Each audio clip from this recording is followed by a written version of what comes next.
Di tengah hamparan hutan savana Afrika yang luas dan liar, sekitar 7 juta tahun yang lalu, ada sebuah momen penting dalam sejarah kehidupan yang tak seorang pun menyadarinya kala itu. Momen itu bukanlah ledakan besar atau peristiwa dramatis, melainkan sebuah percobaan kecil dalam garis keturunan primata yang akan mengubah masa depan planet ini. Pada titik ini, nenek moyang terakhir bersama antara manusia dan simpanse mengambil jalur evolusi yang berbeda. Garis keturunan manusia mulai menyimpang, perlahan-lahan mengembangkan ciri-ciri yang kelak membedakannya dari sepupu terdekatnya di kerajaan hewan atau Kingdom Animalia. Mereka masih menyerupai primata pohon lainnya, seperti berbulu, bermata besar, dan bergerak dengan lincah di antara pepohonan. Namun, satu perubahan kecil mulai terlihat. Struktur pinggul dan tulang belakang mulai beradaptasi untuk berdiri lebih tegak. Spesies pertama yang mewakili tahap awal ini dikenal sebagai Sahelanthropus chadensis. Ditemukan di daerah Chad, Afrika Tengah, dan berusia sekitar 7 juta tahun. Fosil tengkoraknya menunjukkan bahwa ia mungkin sudah mampu berdiri dengan postur lebih tegak dibandingkan kera lainnya. Perubahan ini penting. Kenapa? Karena kemampuan berdiri tegak membuka jalan bagi kebebasan tangan untuk aktivitas lain, seperti membuat alat, melempar batu, dan lain sebagainya. Dari kemampuan memanjat pohon, mereka mulai berani turun ke tanah, menjelajahi padang rumput dan hutan dengan 2 kaki. Lalu sekitar 4 juta tahun yang lalu, muncul Australopithecus afarensis, salah satu manusia purba paling terkenal berkat fosil yang dijuluki Lucy. Lucy bukan manusia, tapi juga bukan kera biasa. Ia berdiri tegak, berjalan dengan 2 kaki, tetapi masih memiliki otak yang kecil dan lengan panjang untuk memanjat pohon. Dengan tinggi hanya sekitar 1 meter dan berat sekitar 30 kg, Lucy hidup dalam kelompok kecil yang memungkinkan berbagi makanan dan menjaga satu sama lain. Berjalan dengan 2 kaki mungkin tampak sederhana, tapi itu adalah revolusi dalam dunia mamalia. Dengan kedua tangan bebas, spesies ini mulai menggunakan benda-benda sekitarnya, batu-batu, tongkat, dan tulang untuk berbagai keperluan. Alat-alat itu memang belum diukir atau dipahat, tapi sudah digunakan dengan cara yang sangat cerdas. Bisa untuk menghancurkan buah, menggali akar, atau bahkan mempertahankan diri. Inilah awal dari budaya material, sesuatu yang tak pernah terlihat sebelumnya di dunia binatang. Meskipun sudah tampak modern, otak Australopithecus masih jauh dari manusia modern.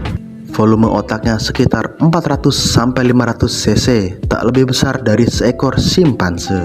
Tapi perubahan itu bersifat bertahap. Evolusi tidak melompat, ia merayap perlahan, sabar, tapi pasti. Lalu fast forward sekitar 2,5 juta tahun lalu, muncul spesies baru yang lebih mirip manusia, yaitu Homo habilis. Homo habilis berarti manusia terampil, karena fosilnya ditemukan bersama alat bantu primitif, yaitu alat yang terbuat dari batu yang digunakan untuk memotong daging atau menghancurkan tulang. Disinilah dimulai era baru. Manusia bukan lagi hanya pengguna, tapi juga pembuat alat. Homo habilis memiliki otak lebih besar, sekitar 600-700 cc, dan wajah yang lebih datar dibanding pendahulunya. Dengan kemampuan tangan yang lebih presisi dan otak yang lebih besar, Homo habilis mulai mengembangkan perilaku sosial yang lebih kompleks. Mereka berburu secara kolektif, berbagi makanan, dan mungkin bahkan menunjukkan tanda-tanda awal empati dan komunikasi simbolik.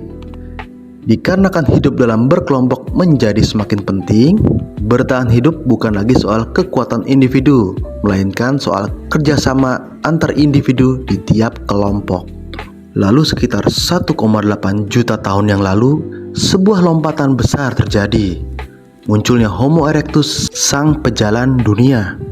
Homo erectus adalah makhluk yang tangguh dengan tubuh yang lebih tinggi dan lebih kuat serta otak sekitar 900-1100 cc. Ia adalah petualang atau pelancong sejati, spesies manusia pertama yang meninggalkan Afrika dan menyebar ke Asia dan Eropa.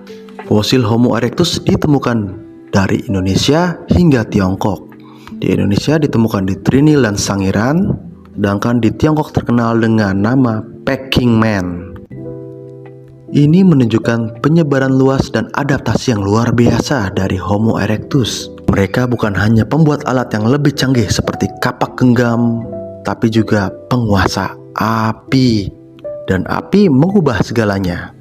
Dengan api mereka bisa memasak, menghangatkan diri, melindungi diri dari binatang buas, dan mempererat interaksi sosial. Dengan api, waktu untuk mencerna makanan menjadi semakin pendek dan makanan semakin bernutrisi. Dipercaya malam-malam ketika mereka berkumpul di sekitar api unggun, terjadilah momen-momen cerita-cerita pertama manusia dilahirkan. Dari kumpul-kumpul dekat api ini, mereka mulai berbicara atau mencoba berbicara atau mencoba berkomunikasi menggunakan suara, gerak tubuh, dan ekspresi wajah. Sederhananya, pola-pola komunikasi mulai terbentuk di sini. Dan ini sangat penting. Dan dengan komunikasi, mereka bisa saling memahami dan menjalin ikatan yang lebih dalam. Otak Homo erectus mulai memperlihatkan perkembangan area Broca dan Wernicke, wilayah yang kelak menjadi pusat bahasa manusia modern. Homo erectus hidup dalam kelompok besar. Mereka berburu hewan besar seperti gajah, rusa, dan kuda. Untuk bisa bertahan, mereka harus merancang strategi, menjebak mangsa, dan berbagi hasilnya secara adil. Disinilah budaya awal manusia tumbuh, budaya berburu, berbagi, dan tentu saja berkelompok. Homo erectus bertahan sangat lama, lebih dari 1 juta tahun, dan lebih lama dari bangsa kita yaitu Homo sapiens sejauh ini. Yang mengejutkan, beberapa populasi Homo erectus bahkan masih hidup di Asia Tenggara hingga sekitar 100.000 tahun yang lalu. Di Afrika, evolusi tidak berhenti. Sekitar 600.000 sampai 300.000 tahun lalu muncul Homo heidelbergensis, leluhur langsung manusia modern dan Neanderthal. Heidelbergensis memiliki otak lebih besar sekitar 1200 cc dan tubuh yang kuat. Mereka mulai menunjukkan tanda-tanda perburuan yang lebih terorganisir dan mungkin sudah memiliki bahasa dasar. Mereka juga mulai membangun struktur tempat tinggal sementara dan menggunakan tombak yang telah diasah. Heidelbergensis menyebar ke Eropa, dan dari populasi inilah muncul Homo neanderthalensis atau Neanderthal. Walaupun Neanderthal sering dianggap kuno, sebenarnya mereka sangat cerdas dan adaptif. Mereka memiliki otak bahkan lebih besar dari manusia modern, serta budaya spiritual dan seni awal-awal masa prasejarah. Sementara itu, di Afrika, Heidelbergensis berevolusi menjadi Homo sapiens, yaitu manusia modern. Kita. Kemunculan Homo sapiens terjadi sekitar 300.000 tahun lalu di Afrika Timur. Mereka memiliki tengkorak bulat, wajah kecil, dan otak besar yang sangat efisien. Mereka mengembangkan bahasa kompleks, simbol, dan imajinasi yang belum pernah terlihat sebelumnya. Inilah awal dari Homo sapiens, makhluk yang tidak hanya beradaptasi, tapi menciptakan dunia di sekitarnya. Mereka mulai melukis di dinding gua, membuat patung kecil dari batu, dan menguburkan orang mati dengan ritual. Mereka mampu membayangkan hal-hal yang tak terlihat, seperti roh, dewa, cerita, dan masa depan. Dengan kemampuan imajinatif ini, Homo sapiens mulai meninggalkan Afrika dan menggantikan populasi manusia lain di dunia. Mereka bertemu dan bercampur dengan Neanderthal dan Denisovan, kemudian menyerap sebagian DNA mereka. Keunggulan Homo sapiens bukan hanya otak besar, tapi fleksibilitas budaya dan kemampuan kerjasama dalam skala besar. Mereka bisa membentuk kelompok sosial luas berdasarkan cerita bersama, bukan hanya keluarga atau klan. Mereka mulai membuat kepercayaan, mitos-mitos legenda, dan aturan bersama. Hal ini memungkinkan kolaborasi tanpa batas. Dalam waktu singkat, secara evolusioner, Homo sapiens menjelajah seluruh dunia, dari padang pasir Afrika hingga puncak Himalaya, dan dari hutan Amazon hingga dataran Siberia. Mereka beradaptasi dan menguasai lingkungan. Mereka mengubah lanskap, membakar hutan, membangun tempat tinggal, dan menciptakan sistem sosial yang kompleks. Dan semua itu dimulai dari satu percabangan kecil di hutan Afrika jutaan tahun yang lalu. Dari sekelompok primata yang tak menonjol, lahir makhluk yang mampu mengubah wajah planet ini. Evolusi biologis menciptakan tubuh manusia, tapi evolusi budaya membentuk peradabannya. Kisah manusia adalah kisah tentang perubahan perlahan tapi pasti, yang bertumpu pada kecerdasan, kerjasama, dan imajinasi.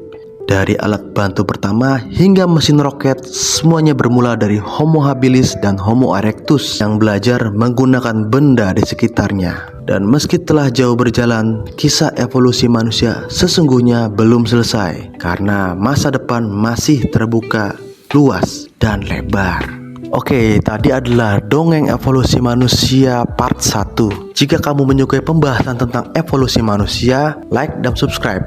Dan silakan komen jika ada yang ingin ditanyakan.